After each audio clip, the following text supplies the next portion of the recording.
This week on the podcast, we're talking all about the return to cruising and what faces the industry as it moves forward.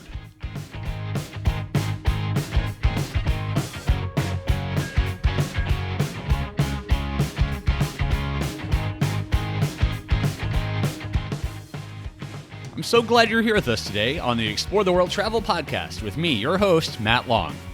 Here we explore just about every facet of the travel experience to help inspire your next trip. Whether it's adventures in Asia, an epic U.S. road trip, the best hotels in the world, or a Caribbean cruise, Explore the World takes you there. And now, it's time for the show.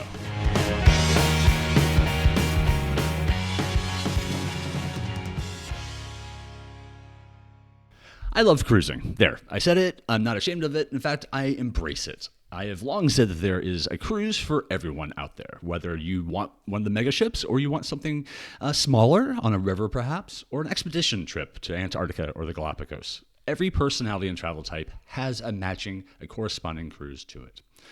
That being said, the industry has faced a challenge unlike any other in its history. I don't think they've really, except for wartime, I don't think they've been through this before. They have been hit hard by COVID restrictions, and they still are being hit hard. Whether or not that's deserved or not is a different podcast. But this week, I invited the editor-in-chief of Cruise Critic, what I think is the #1 cruise resource out there, to come on and once again share her expertise as we try to understand what the cruise industry is going through and what this means for passengers moving forward. Colleen McDaniel is editor-in-chief of Cruise Critic, the world's largest online cruise resource. She considers cruising to be a true passion, having traveled the world by water from Alaska, the Caribbean, and Hawaii to Europe's rivers, Antarctica, and Africa, on ships of all shapes and sizes. She is regularly quoted as a cruise expert in media outlets across the country and the world, including the AP, Good Morning America, CNN, and CNNBC. And she is here with us once again. Hello, Colleen. How are you? I am great. Thanks for having me, Matt. It's always good to talk. Yeah, it's been a while. I wonder what could have been the reason for that. There was a little bit of something going on. Yeah, there was. So first of all, how are you? Is everything good in your world? Everything is good in my world. I am healthy and excited to see some really great progress in the cruise industry, which of course makes me happy because it makes the people who visit our website very happy. Well, I don't even know how to get started because I know the first time I heard about COVID, it came from China and it came from cruise ships. So you all have been part of the story since the very beginning. Yeah, so that is true. I think the first really international headlines came from China, from a cruise ship. And boy, have we come a long way since then. This was very early on in the pandemic. And there were a lot of things that, frankly, we didn't know and scientists didn't know. So there was a real feeling out period. What's unique about cruising, and this has always been the case, is that they have the ability to track things like illness very closely because of the environment on board. And they've also always worked with global health organizations, including the CDC, to help track and report. So it sort of had been this case where there were people who were getting ill on board and they were reporting it, and it really took off and became a very big worldwide story. And I think that's important to note in general because I think people do hear of things happening on cruise ships, but that's just because airlines don't have to report to the same degree that cruise ships do, correct? That's absolutely correct. Yeah. People often talk about, oh, well, I hear, that there was an outbreak of X, Y, or Z on a cruise ship. Well, outbreak's a really strong word when it's a really very, very small percentage of people. And so it is something that they are required to report. They do so willingly. But they're unique in the travel and tourism industry in that they have to. That's right. So it's not per se that a cruise ship is more rife with disease. It's just that we learn about certain ailments more often. That's correct. Right. Well, how did they react initially, and then what have they been doing for the past year and a half? I mean, I can't even fathom how an industry can still exist after not having any business guests for a year and a half. Yeah, so it was, I think it's sort of been a two-pronged thing, right? The cruise lines had to react to what was going on board the ships initially. So that's what they did. They took care of guests and they took care of crew. They made sure people got home, which was, frankly, that was no easy task. And so they worked very hard to get their guests home, to get their crew home. And as an industry, essentially collectively shut down in March of 2020. There are some exceptions to that, but in truth, that was really when we what we considered that shutdown date. They did not, however, sit on their hands for 15 months. Instead, they spent a lot of time working with scientists, working with doctors, and working with government agencies to determine the best path toward resumption that was designed to keep people healthy and safe on board, as well as in those communities that they visit, because it's not just about the onboard experience. I mean, when you cruise, you visit destinations, and so they want to keep people safe in those destinations they visit. So all of that was a big part of the picture, and they came up with a lot of really solid short-term and long-term strategies for the resumption that we've started to see over the past couple of months now. Well, and how did that interregnum go? How do you think they would classify it? As success, moderate success, something else? I think that they would say that they made some pretty big strides forward in terms of health and safety protocols. And when they came back, they felt that they were really prepared and they were able to train their crew and their shoreside personnel and everybody to be ready to welcome guests on board. I would say that they probably would have liked to be able to work through it a little bit sooner. But in truth, they're not going to push to get people back on ships if the timing wasn't right. And I think that's an important distinction. Like, cruise lines have always had the top priority of people keeping people healthy, and so they're going to defer to anything that's going to keep people healthy on board.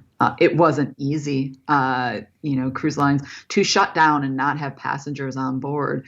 That's essentially shutting down your business. You're not able to, make make money in what was a soaring sector all the way through 2019. Yeah, no, it was flying high, that's for sure, and then suddenly brought down. I read articles almost immediately saying that the future of cruising would be forever different. How is that to be? How will cruising be forever different?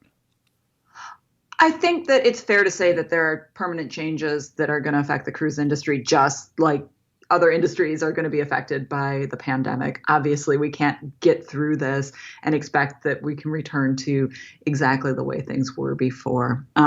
What we are seeing are some changes already on board, and it's things like they are changing their approach to muster drills. If you're not familiar with a muster drill, essentially that is your time on board, where traditionally you, on that very first day, you grab your life jacket and head to a public space and sit shoulder to shoulder with people and learn what to do in case of an emergency. It's kind of like what you get on airlines at the very beginning. And if you've been through it once, you sort of have an understanding of it, but it doesn't mean you don't go through it every time. In the last 15 months, cruise lines have said, we can do better. And so they've come up with essentially an e-muster system that allows passengers to perform most of the muster drill experience, either using their in-room television or their personal device. Each cruise line is taking a little bit different tack to it, and then just simply checking in at the muster station. And what that does is it eliminates all that crowding, and also, frankly, just makes the experience better. It still contains the same kind of information, but it's a little bit different. We heard from cruise lines that it was something they wanted to change anyway, but this kind of launched them forward a little bit faster. Yep.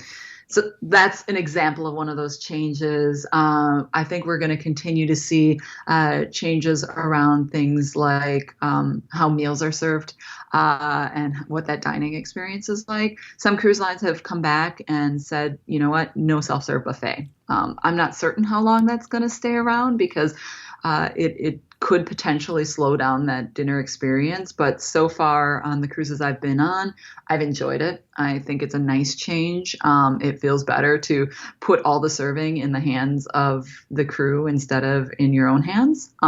So I like that. We've also seen things like QR codes emerging on board, just as we have in restaurants on land, and people are getting used to using QR codes to view the menu.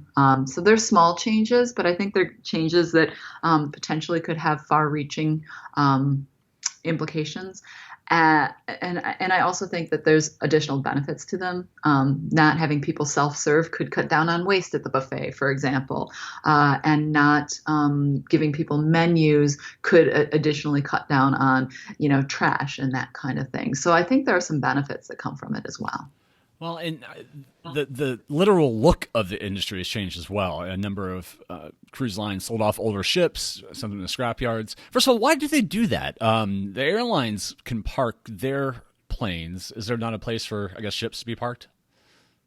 Yeah, so it sounds like, boy, shouldn't they just be able to do that? But the actual process to take a ship out of service is a long one, as is the process to restart from what we would call a cold layup, which essentially means, yep, the ship is docked and there's really truly nobody on board. It's a long process. It's not an easy process. So a lot of cruise lines tried to keep, skeleton crew on board and keep the ships out. If you have spent any time in Florida or, in Southampton, for example, you look and you'll see cruise ships either, docked or idling off the shore because that was the approach they were taking to keep these ships, ready with at least a small number of crew. It's also important to note that there have been cruises in Europe, for example. So while we haven't really seen cruising here in the United States until just over these past few months, Europe has seen some regular cruising for much of the pandemic. And so there were those ships as well. I think what's also worth noting is that in truth, a lot of the ships that were being sold off were older ships anyway. And we didn't see a significant swing in terms of cruise ships or cruise lines cutting back on ship orders, those new ship orders. So it was inevitable that a lot of these older ships were going to be replaced anyway. The pandemic might have accelerated that, but ultimately it was likely that a lot of these vessels were going to be sold off anyhow. So it's not necessarily, it won't necessarily have an effect on the consumer in higher prices or more limited itineraries. No, it shouldn't have a major impact on the consumer. One of the bright pieces of that is that, the most cruise lines sold off those older ships. So for the consumer, chances are they're going to get on board something that's a little bit newer, that might have a little bit more in the way of features and amenities. So it actually might be a benefit to the consumer.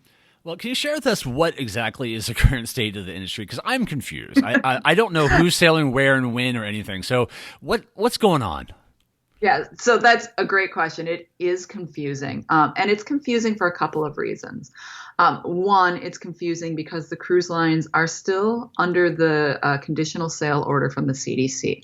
They've been working with the CDC closely through the pandemic, and we really saw some acceleration there around April time period. And in that time period, the CDC came out and said, we actually see two paths to resumption. And one of those paths is just ensuring that 95% of passengers on board and 98% of crew on board are all vaccinated. If you can assure that, then you can get back to cruising and get started. The other path is that cruise lines could do what they're calling simulated voyages or test cruises. And then they wouldn't have to adhere to that vaccine requirement. So cruise lines that are especially appealing to families, Royal Caribbean, for example, has elected to say, yes, we're going to take the route that will get families on board. 10% of our passengers are kids. It's important for us to have families on board, and therefore we're going to go the route of simulated voyages because kids under 12 are not vaccinated, and they wanted to be able to have those people on board. Other cruise lines have elected instead to go that vaccination route. So that's one of the complications. Complication number two is cruise lines are not coming back with all of their ships at once. They are taking a very measured approach to return. And what that means is they might start one ship a week or one ship every other week, and none of those ships is sailing at full capacity. So most are starting out with about 50%, but we're seeing as low as 30% to begin with, just as things get back up and going. So that's another issue. And then the other complication is it really depends on where the ship is sailing from, as to what the experience is like on board. And so where we're seeing that is, for example, some cruise lines came back and started sailing from the Caribbean right away. And Celebrity, for example, did that with Millennium out of St. Martin. And so Celebrity in St. Martin on Millennium was following the rules that St. Martin had outlined. And it did the same thing when it went into Athens with Apex and is following the Greek rules. What that means, though, is that there are two very different experiences, whether you're on Apex or whether you're on Millennium, because they're working with the governments and they're following the rules of the places they're embarking in. So there's a whole lot of complication to it. And what it means is there are a few ships for a few lines that are coming back, and the experiences on board are not uniform. They're very different. Which, as a brand, can't be something that you relish. Yes, I'm sure it's not something that they want to do long term, because it's really important that people have that experience, especially their avid cruisers who say, boy, I am a Carnival fan and I want to have the same experience on Horizon that I have on Mardi Gras, that I have on Panorama. And so it will get there, but in the short term, it is very much ship specific, and rules change all the time. So what's the current consensus as to when normal cruising in the United States will happen again? Well, that's an awesome question, and I wish I had a crystal ball to say what the answer to that is. In truth, what we're seeing is cruise lines are slowly returning. We're seeing, for example, Norwegian has kind of unveiled its plan for all of its ships to return, and including Norwegian Cruise Line, and then, of course, sister brands Regent Seven Seas and Oceania. And that's looking like late. Not late. It looks like February, March time period of 2022, where that company expects to have all of its ships back sailing. And I think that's a pretty good timeline that we're going to see from a lot of the other companies as well. They really want to get their footing and make sure they're doing things right, and they're being really measured. Well, how can the consumer find out about this? Let's say you're John and Jane, whoever, and you want to go on a cruise because you love cruising. How do you even know what is available to you? Well, a couple of tips. One, come to Cruise Critic, because we have been covering this story since it started, and we are continuously updating our content and our coverage about what's going on. But even if we don't have something updated completely, you can always go to our message boards and talk with other cruisers and really find out what that experience is. Two, if you are working with a travel agent, rely on that person. Ask many questions, and take very careful notes. And three, really pay attention to the emails that your cruise line is sending you ahead of the sailing, because the cruise lines have done a really solid job of outlining the requirements, and what you need to do to get on board. But again, things do change. And I'll give you the example of, we were sailing on Celebrity out of St. Martin, and the requirement was that we had a PCR test before getting on board. And that time period was 120 hours. Well, something changed in the port of Barbados, that Barbados wanted a a shorter period, a shorter window for when the negative PCR test was in. So very quickly, Celebrity had to adjust the itinerary to move Barbados closer to the front of the itinerary. And they had to alert their passengers that, hey, we said 120 hours, now it's 72 hours. And so you need to make accommodations for that. And so that's the kind of thing that they're communicating, and they're communicating well. But a lot of those pieces are a little bit out of their hands. And so they're trying to help people make arrangements and do what they need to do. But our advice to everybody who's thinking about booking right now is just be flexible. Understand that things are going to change. And if you see a rule that comes out today for a sailing that's 6 weeks down the road, chances are that rule is going to change. Yeah, I don't think there's been so much responsibility placed on the traveler ever. And like you said before, a travel advisor is the way to go because it's their job to keep up with all this nonsense. It really is. And it's a lot of stuff. And they're keeping tabs on all of it, which is great because, there are new pieces. If you're sailing out of Greece, there are applications you actually have to make to the country, whereas you didn't have to do that pre-pandemic. And so you got to make sure that you're filling out those applications the right way, that you're bringing all the right documentation. So having someone to hold your hand is a really great way to get through it.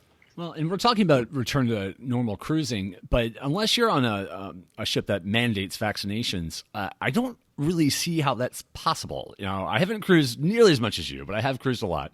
And I'm just thinking about, like you mentioned, the buffets. I'm thinking about tenders. I'm thinking about elevators, because a lot of people can't walk the 13 floors in between, or whatever it is. It's just the day-to-day logistics of it seem almost impossible to me.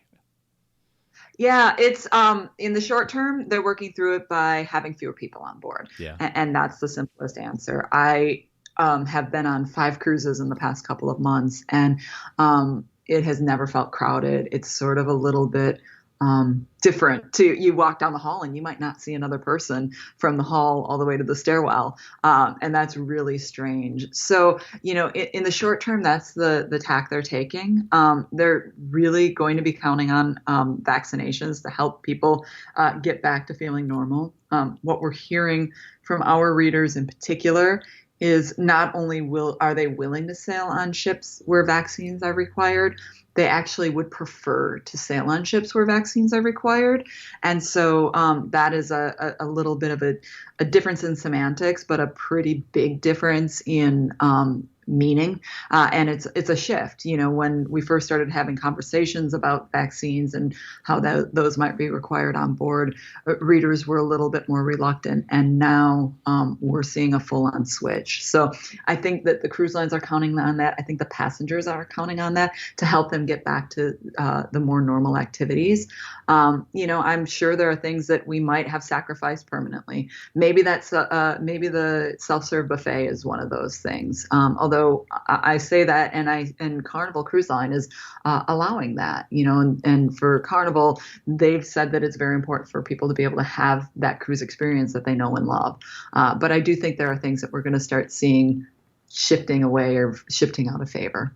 Well, and they built entire ships around the concept of self-service too. So they have. I can't say I loved the buffet, but it was a necessity.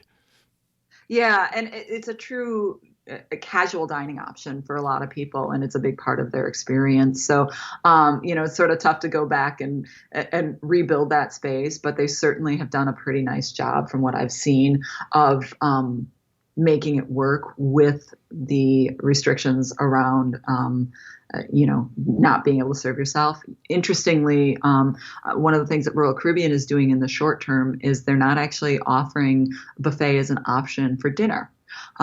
Because it's a little bit more complicated meal, and while they're not having full capacity on board, they're also not fully staffing either. So ships are not fully crewed either, although there are definitely, this is probably the most favorable crew to passenger ratio you'll ever see. But, they just, right now, they aren't putting the crew into the buffet at night. Instead, they're making sure that they have enough people to staff the other restaurants on board. That makes sense. Has the industry reached a point where they're starting to offer promotions yet to entice people to come back on board? It's funny. I kind of thought that would happen early on, but what we've really seen is people who've canceled over and over or who've been canceled on are anxious to come back. Many of them have future cruise credits that they're using. So we're hearing from virtually every cruise line that 2022 is solidly booked. We're also seeing that people who wanted to get on board this summer are doing it. Royal Caribbean is reporting that they've essentially sold out of all of their summer cruises at the current capacity they're offering, which is, it speaks to the appetite of people who really wanted to get back on board. Interestingly, too, I fully expected that the first people back would be those avid cruisers, but every cruise I've been on so far, I've met a pretty solid number of first-time cruisers who said it seemed like a really great vacation, that they didn't have to figure out all the logistics for, that the cruise line was doing the work for them. And it got them out, it got them on vacation, and they were really looking forward to booking it and taking that cruise. And a lot of them said they were rebooking, which is kind of exciting. And I hadn't thought about that aspect, to be perfectly honest, in that, there is something to be said for an industry that's kind of handling all of those logistics. No one else really does that. So it certainly would appeal to somebody who doesn't want to do the work of figuring out how many tests they need to take and which forms they need to have, because the cruise lines are doing that for people. So I guess, because I would have thought as well that they would have a challenge in dealing with the non-avid cruiser in the future, because they hadn't been doing a good job making inroads to people who'd never been on cruises before. And I would have thought that this would have been a setback for them, but maybe not. Maybe not. Like I said, I kind of suspected it would be the most avids to come back first, but that is not, at least anecdotally, what I've been seeing. Well, since the next year and a half are people rebooking their vacations that were canceled, if someone wants to take a cruise the next year, is it A, possible, and then B, other than going through a travel advisor, what's the process they should start? Yeah, so it is possible. The most in demand are going to be the same as they always have been. They're going to be those summer cruises and they're going to be holiday cruises. So those are probably the ones that are selling out the fastest. Definitely work with a travel advisor. Definitely pay attention to the state of the industry and know which ships are coming back when. It's been exciting to see. We've got some new ships coming even this year, and it looks like they're still slated to come this year, although they could be delayed. But it's pretty exciting to see some of those coming. So people for 2022 have the option of getting on some brand new ships, which is great. We've been waiting for them, and it's one of my favorite things to do is see all the new ships and the great things that are out there. Well, what are some of the exciting things coming down the pike? Let's be a little bit more positive, maybe. All right. So I was just on Celebrity Apex, which debuted last year, and really never had anybody sail on her. And she's brand new. And it's a sister to Celebrity Edge. And it is a gorgeous ship, loaded with great dining, with awesome spaces. It's a very hip yet casual feel on board. There's a lot of energy on that ship. It's really fun to come back and meet crew who had expected to be on that ship 15 plus months ago. And so that's one that we're super excited about. We've got a New Holland America ship coming this year. We've got a Princess ship on the horizon.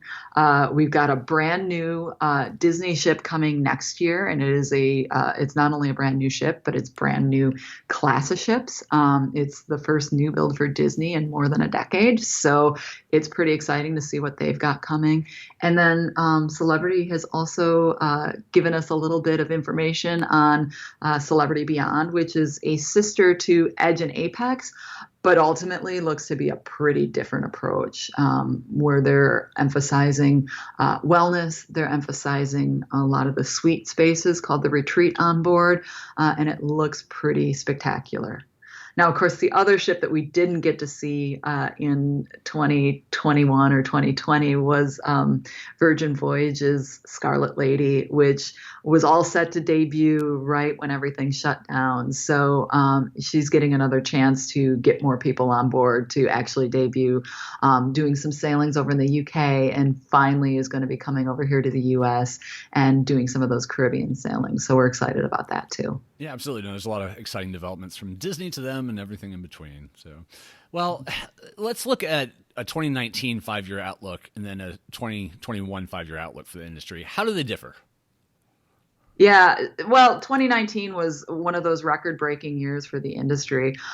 We were seeing great numbers of people on board and all sorts of new destinations. I think, it was looking very positive in terms of, we fully expected to see more passengers than ever in 2020 and 2021 and beyond.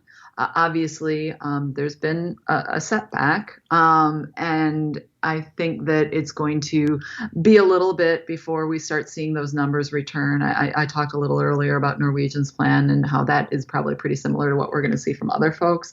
So we're really talking about early next year, next spring kind of period where we might start seeing some of these lines fully out there, fully sailing. There is some positivity though.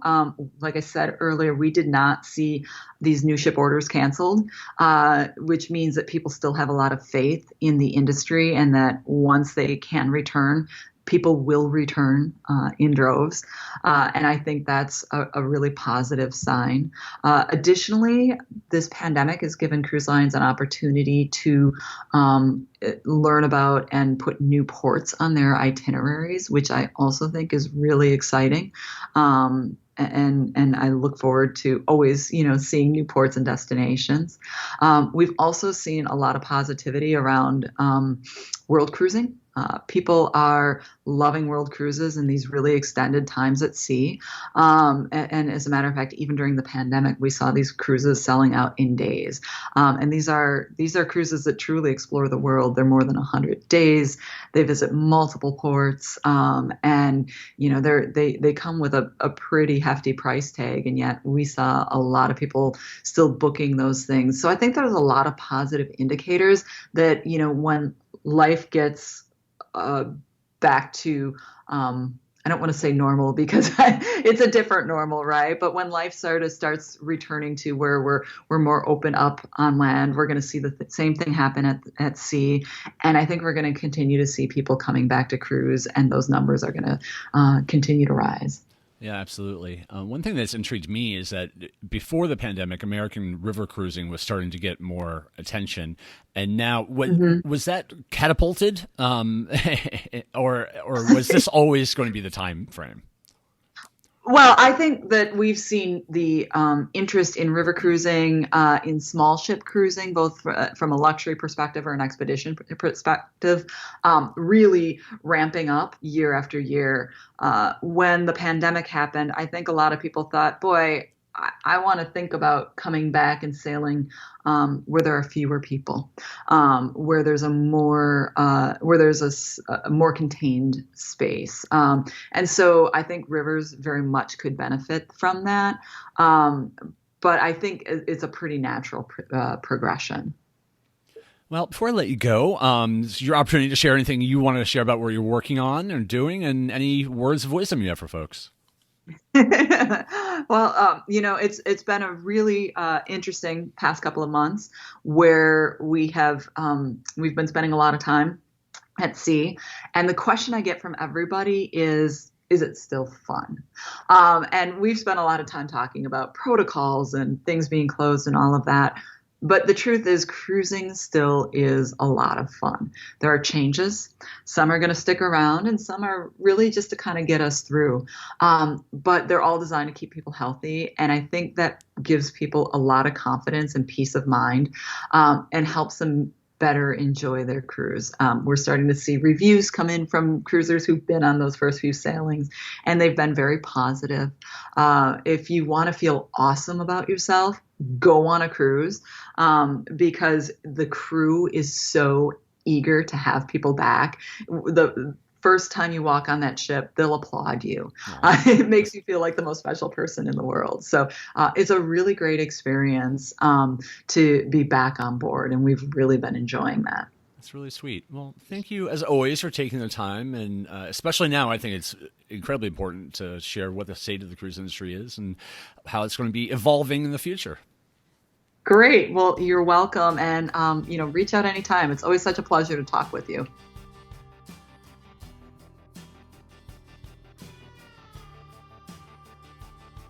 Thank you so much for listening, and please be sure to subscribe so you don't miss future episodes. It would also mean a lot to me if you could rate this podcast, since it helps other people find it too. If you're looking for me online, you can visit my travel blog, landlopers.com, or on any social media platform, just by searching for Landlopers. Have a question? Then send me an email. I'm at matt@landlopers.com. Thank you again, and until next time, safe travels.